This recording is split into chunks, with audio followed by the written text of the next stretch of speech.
Hello and welcome to the Disastrous History YouTube. Today we're going to talk about two fire phenomenon. We're going to talk about backdraft and we're going to talk about flashover. Now oftentimes those two get confused and we're going to talk about the differences between the two and how to tell the two apart, especially post a fire. But first you need to understand how a fire grows within a compartment. Now a compartment's pretty self-explanatory. It is literally just a room. It can have as many walls as you want, it can have as many windows as you want, it can have as many doors as you want. As long as it has floor, ceiling, and walls, then it is a compartment. So we're going to imagine we're in, say, a living room. Or better yet, let's talk about a bedroom. It's easier to explain a bedroom. All bedrooms are pretty much set up the same. So you have your bed on one wall, you have one window, and you have a dresser and maybe a chair. Let's say the fire starts on the bed. You have a laptop plugged in and charging there, whatever. The fire starts to burn, and it burns on the mattress. Now, fire naturally travels up, and the smoke plume goes up, and then it goes out, right? Smoke goes up, hits the ceiling, and it goes out in a circular pattern all the way across. Now, as that fire burns, and burns more of the bed, it's going to put out more and more smoke, which is going to fill up more of the area up top, and it's going to spread, and eventually it's going to get all the way to the sides, and it's going to start to descend downwards. As your fire grows, depending on fuel and oxygen availability, it will get further and further down. That's why they tell you to crawl out of a house fire instead of walk, because if you're up top, those are extremely hot gases, somewhere around 1200 degrees Fahrenheit. You need to get down below, it'll be much more survivable. That's not the point here. Anyway, that's the first thing. It starts to descend down. Now, first we're going to talk about flashover because it's extremely important with that descension of that upper layer buildup. So, we are in the room, we have a fire on the bed, it has been burning for some time, it has put out an upper smoke layer, and that smoke layer has started to descend. Now that smoke layer is extremely hot, about 1200 degrees Fahrenheit, give or take, and it starts to descend down. What happens with a flashover is as that descends down, the room gets hotter and hotter and hotter. Now, if that room has limited oxygen intake, so say only one door is open, so you only have oxygen coming in one way, it's going to continue to burn down and down and down. That smoke layer is going to get lower and lower and lower. Eventually, it's going to get so hot in that room that everything that is combustible in that room will spontaneously ignite. They will ignite all at the same time, and it will be called a flashover. And that includes everything. That includes the walls, the floor, the ceiling, anything in the room that's not currently burning. So in our bedroom example, we have the bed that's probably on fire. We have a dresser, we have a nightstand, clothes on the floor, clothes in the closet.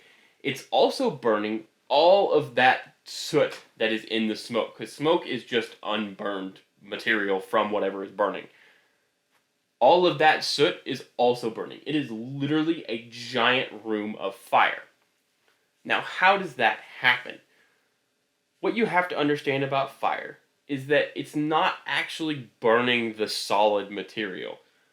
The best way to describe this is to give an example of gasoline. If you take gasoline and you put it in a cup and you light that on fire, the fire is not going to burn down at the liquid level. It's going to burn up near the top. That's because the vapors are what burn, not the liquid itself. Gasoline gives off vapors at like negative 40 degrees Fahrenheit or something like that. It's very, very cold. It still gives off flammable vapors.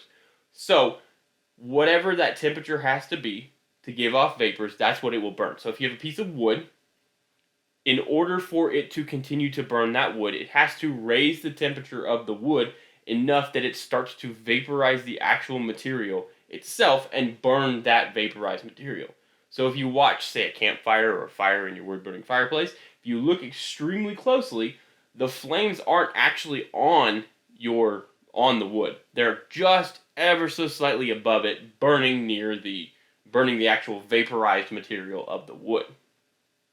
So, when it burns, if it were burning perfectly perfect, it will have a perfect amount of oxygen and a perfect amount of fuel. There will be nothing left over. It will completely consume the product. That is not how it happens in the real world. That's why we get smoke. If you light a lighter, it's got the perfect amount of oxygen, the perfect amount of butane. It's burning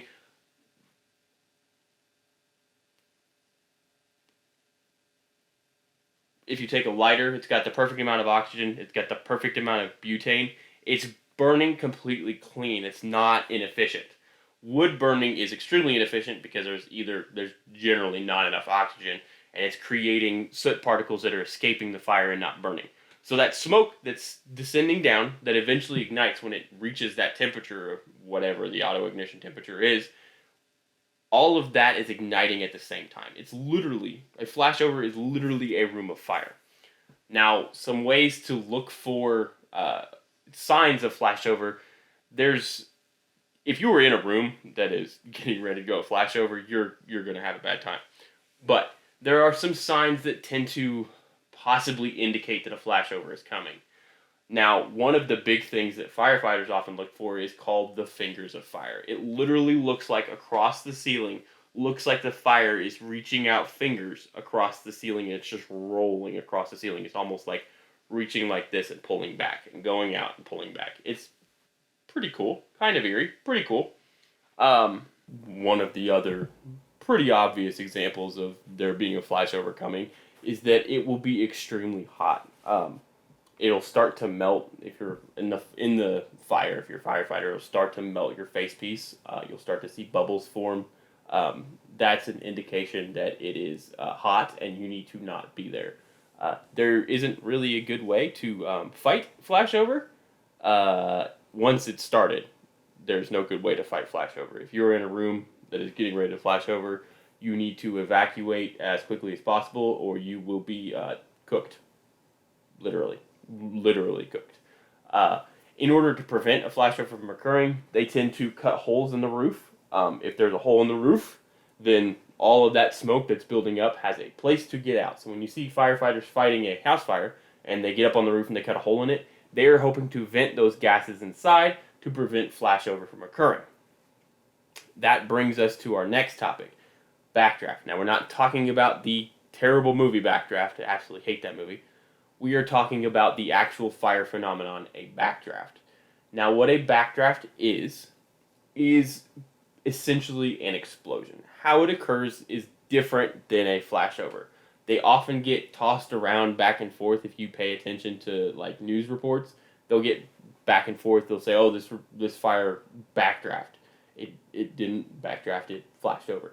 But that's besides the point. A backdraft is essentially an explosion of flame. The way a backdraft occurs is, let's go back to our original room. We have the bedroom, we have a bed, we have a bedside table, we have a dresser, we have some clothes on the floor, whole 9 yards. Let's say there's one window in that room and it's on the opposite side of the bed, and then there's a door, and that door is closed. It's a very tight ceiling door. That door is closed, it fits very tightly, it doesn't allow much air to flow through when it's closed. The way a backdraft occurs is, let's say there's a fire, starts in the same place on the bed, charging laptop fails, catches the bed on fire. That fire is going to burn, and it's going to burn, and it's going to burn. But eventually, if there's no new sources of oxygen in that room, the window doesn't break, the door doesn't burn through, the door doesn't open, it's going to consume all of the oxygen in the room through that burning phase. Now, the next part is two things can happen. One, it can burn itself out, it runs out of fuel, and burns itself out before consuming all the oxygen. Two, it consumes all the oxygen, but there's still available fuel to burn. Backdraft occurs with the second thing. There's still fuel available to burn, but there is no available oxygen. What happens is the heat that has been created by that fire, that is built up in that room from that fire, doesn't have anywhere to go. And just because the fire has gone out, the flames are not showing, doesn't mean the pyrolysis process is stopped. It's still creating combustible gas from that burning fuel, whatever it is, in this case a bed. That bed is still pyrolyzing, it's still vaporizing, it is still putting out soot that can burn and flammable gases that can burn. The way we get to a backdraft is, let's say you have this happen in your house. Fire is burning. It's burned itself out essentially, but all of that heat is still contained in that room. You go to open your door, and all of a sudden you find yourself 20 feet backwards and your entire house is engulfed in flames. What has just happened is a backdraft. What you have done when you open that door is you've introduced a new source of oxygen. You've introduced oxygen to that room. It is extremely hot. What that means is that when you introduce that oxygen, everything in the room just burst into flames because it is well above its auto ignition temperature and it's literally just waiting for oxygen. And because that rapid flame front passes through in a confined space, it overpressures and creates basically an explosion. Sometimes it doesn't quite look like an explosion. You won't have so much explosive damage. You might have some, but not a ton. But it'll blow you backwards out the back the way you came. In order to prevent a backdraft, well, you have to hope that you recognize the fire was there before you go inside your room. So touch the back of the door with your hand, make sure it's not hot. If your windows are blackened from the outside, generally a sign that you've had a fire. Just kind of be aware. Smoke detector may have gone off. It might be melted and dead at that point, which may not be helpful to you. But yeah, and then if you suspect something like that has happened, don't open the door. Call the fire department. The fire department will come check. If they feel the door and it's hot, they may cut a hole in your roof, because if they cut the hole in the roof, all of that heat, that trapped smoke is going to come out the roof. Now, it's not going to let oxygen because heat rises, and it's going to displace the oxygen coming out, allowing the heat to come out. Then they can eventually open the door once the temperature has dropped enough. It won't burst everything into flame and blow up your house. So that's a backdraft.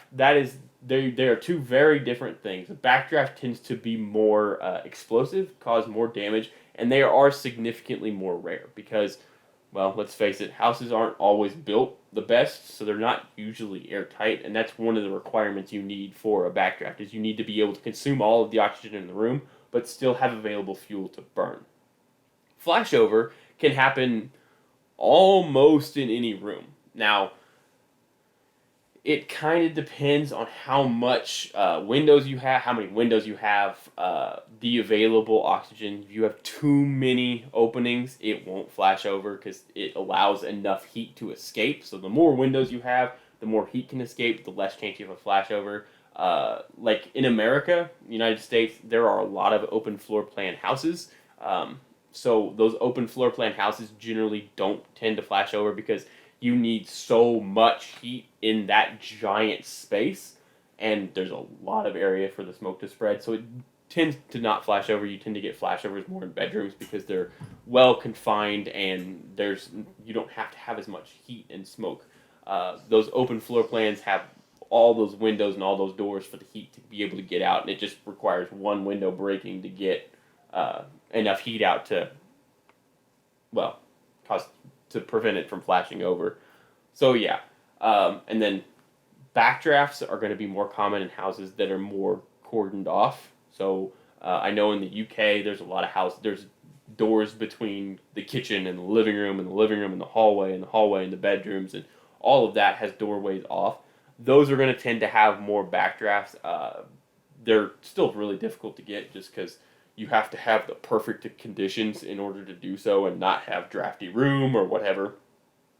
Even having an air conditioning vent, pushing oxygen into a room will help prevent a backdraft because you'll have some form of oxygen available to keep sustaining that fire or have enough oxygen in there to actually burn the fire out. So that is the difference between a flashover and a backdraft. A flashover requires the upper smoke layer to descend far enough that everything in the room reaches its auto ignition temperature and ignites all at the same time.